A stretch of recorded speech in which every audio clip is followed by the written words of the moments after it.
The earth trembled. A deep, hollow sound echoed beneath them, like something vast shifting in its sleep.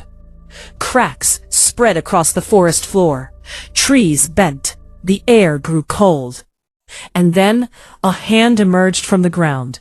Not flesh, not bone. Something darker. Something ancient. Ajua staggered back. No, that was sealed long before me. Hello, besties. Welcome to Evie's Tales. If this is your first time coming across my channel, please hit that subscribe button and turn on the notification button so you will be the first to be notified when I drop a new video. Now sit back, relax as we dive into this powerful story. Years passed, and the village of Otini slowly forgot its fear. The deaths stopped. The disappearances ceased. Children once again played near the forest's edge, though never too close. Mother Ajua changed, just as the tree had foretold. Her hut was no longer surrounded by bones, but by herbs, carvings, and symbols of protection. People still came to her, but now they came for guidance, not power. And yet, deep beneath the earth, where the roots of the talking trees stretched far beyond sight, something stirred. Not the dwarfs. Something older. One evening, a young boy named Kofi wandered farther than he should have.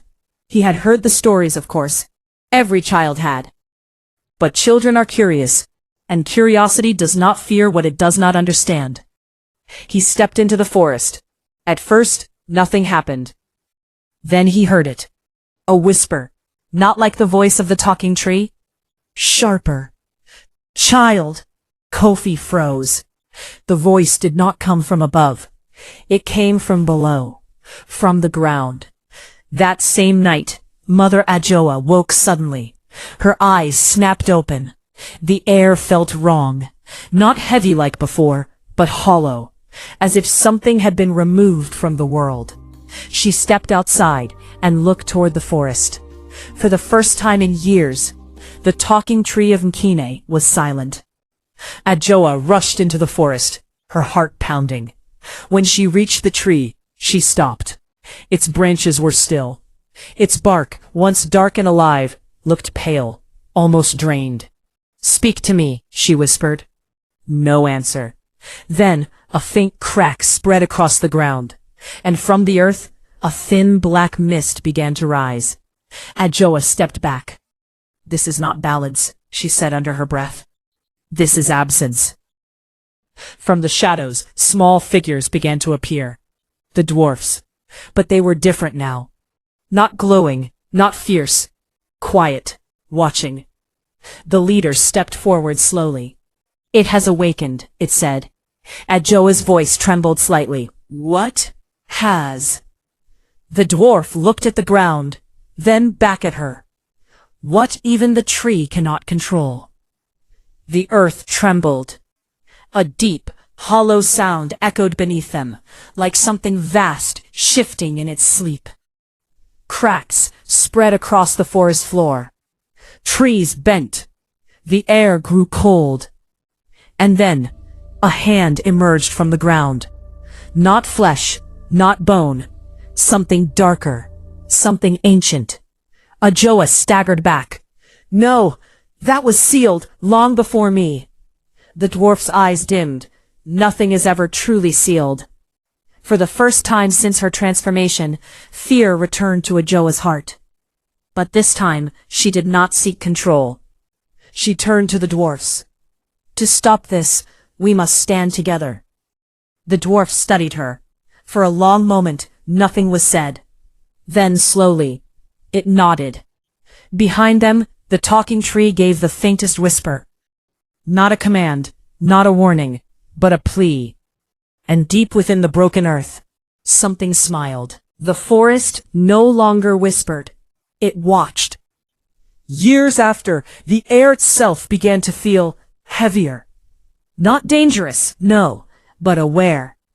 The great talking tree stood silent more often now, its once deep voice fading into long stretches of stillness.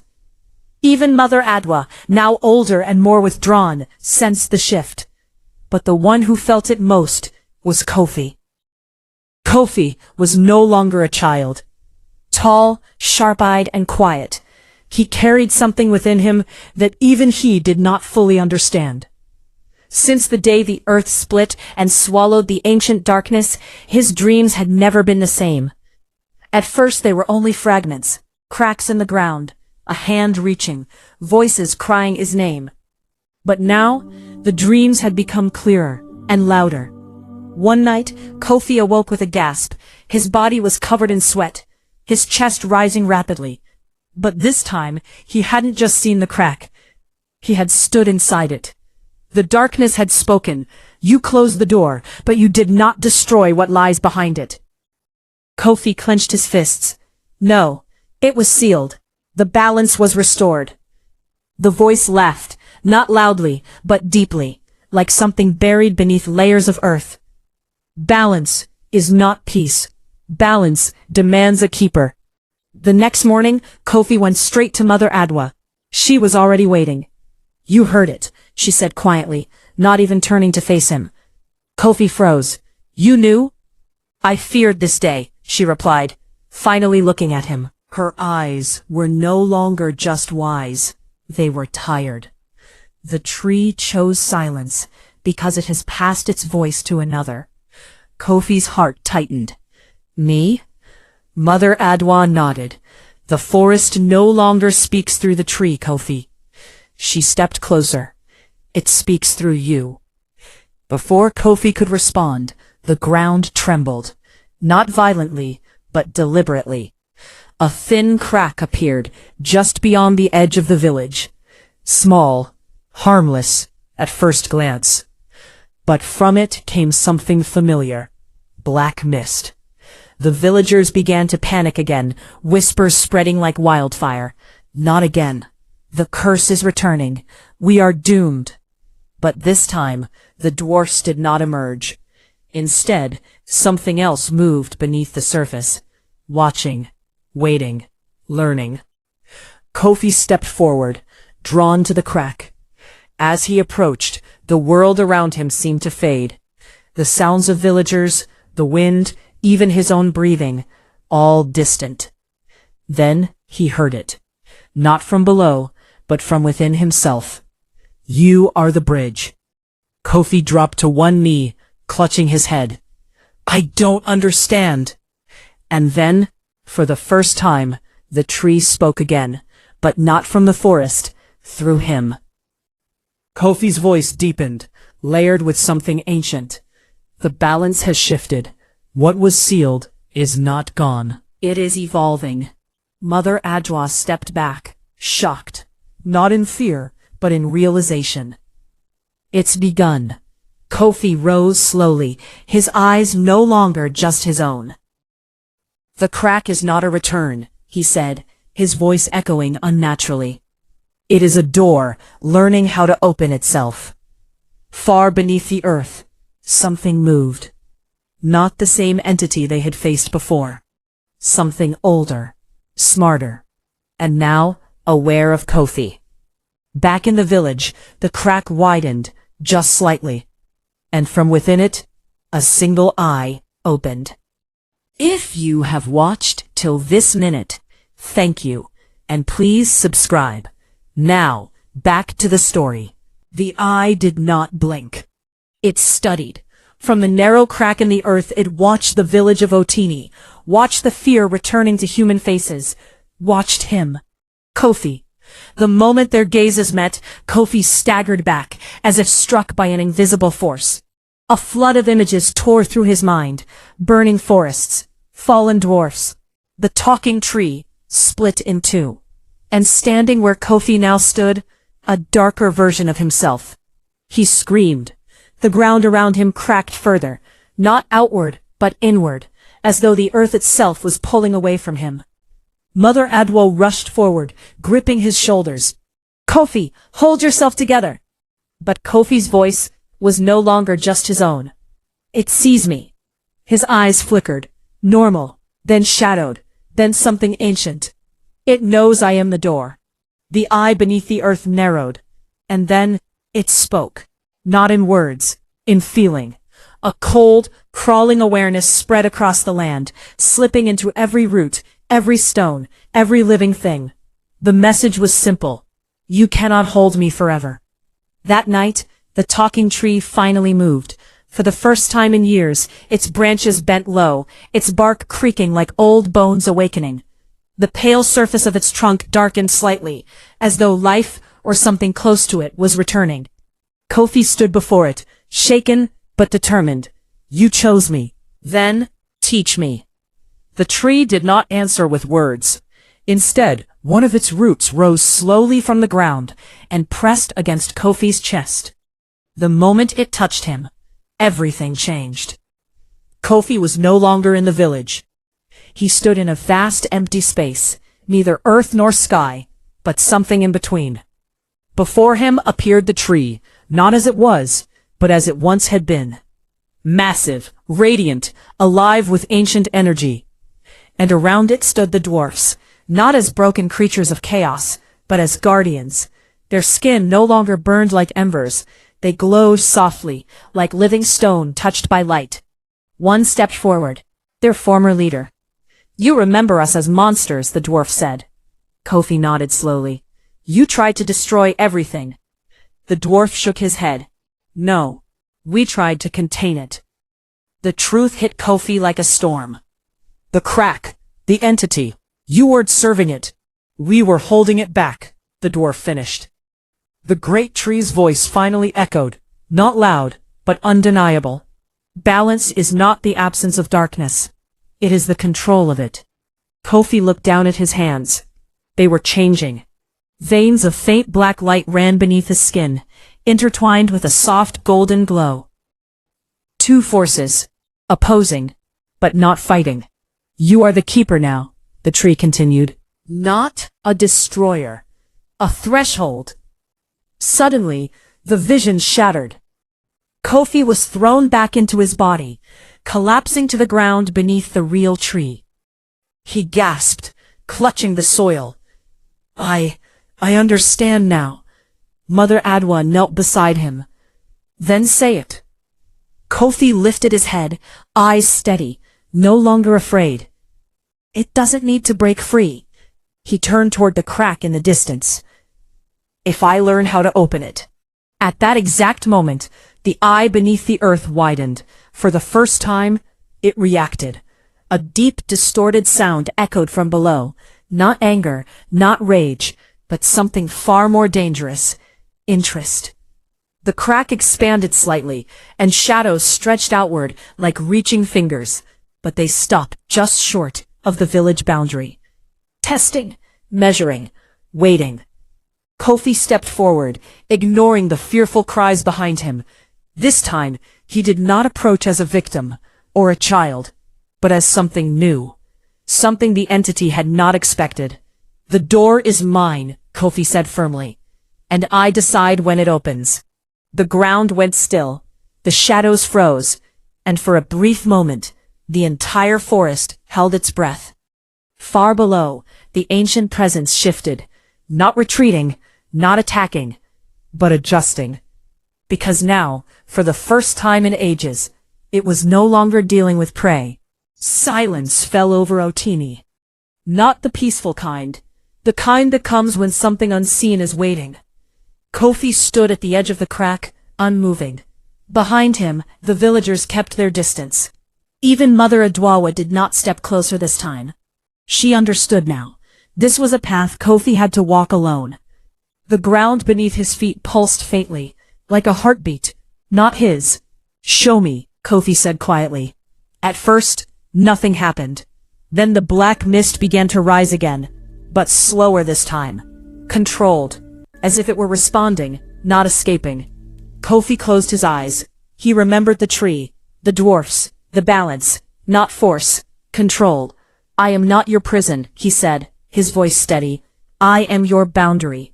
The crack responded. It widened, not violently, but deliberately. The edges did not shatter. They shifted, like something learning how to move after centuries of stillness. A low hum filled the air. And then, something emerged. It was not a hand, not a creature, not fully. A shape formed from shadow and faint light, twisting as though it had no fixed form. At times, it looked almost human. Then something else entirely. Its face flickered, never settling. But its eyes locked onto Kofi. The villagers screamed and scattered. But Kofi did not move. "Is this you?" he asked. The entity tilted its head, not in confusion, but curiosity. Then for the first time, it spoke in words that could be heard. "A fragment." Kofi's jaw tightened. "Of what?" The air grew colder. "Of what you chose to seal." Suddenly the shadow lunged forward, but stopped. Just inches from Kofi's face, an invisible force held it in place. Kofi's eyes glowed faintly, gold and black intertwining.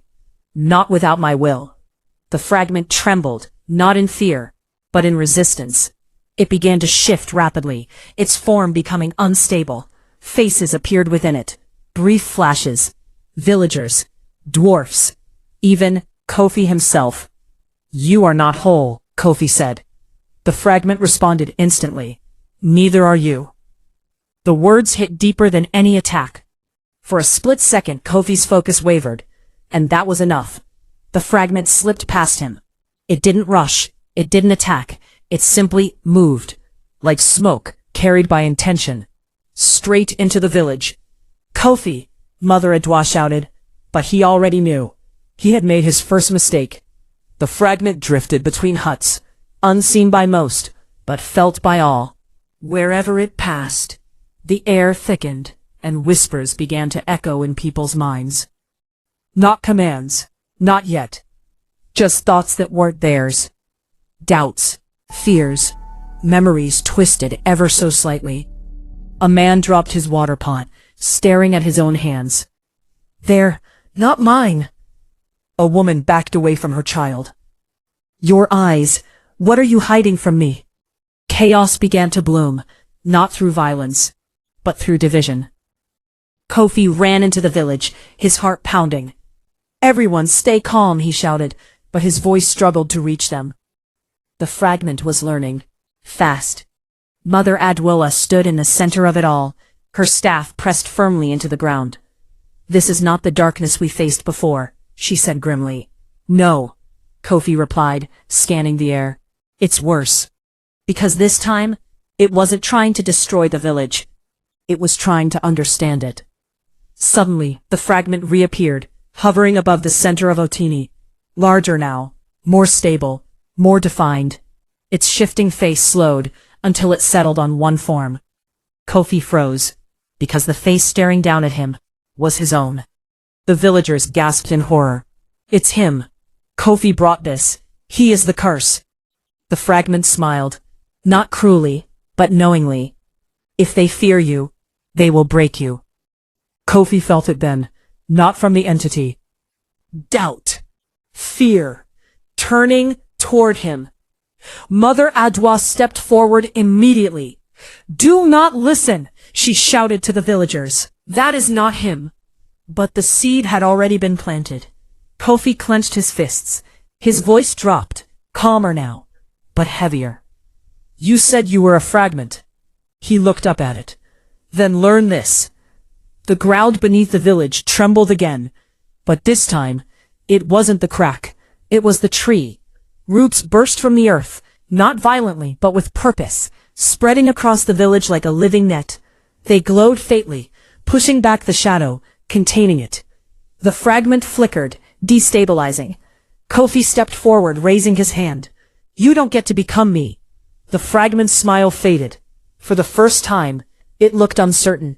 But only for a moment, because far below the earth, something stirred again. Stronger this time, watching everything, learning even faster. And then, a second crack appeared, far beyond the village. Kofi felt it instantly. His eyes widened. "No." The fragment laughed softly. "You opened one door, and forgot the others." The final part of this intriguing story will be dropping soon. Thanks a lot for watching. Please subscribe.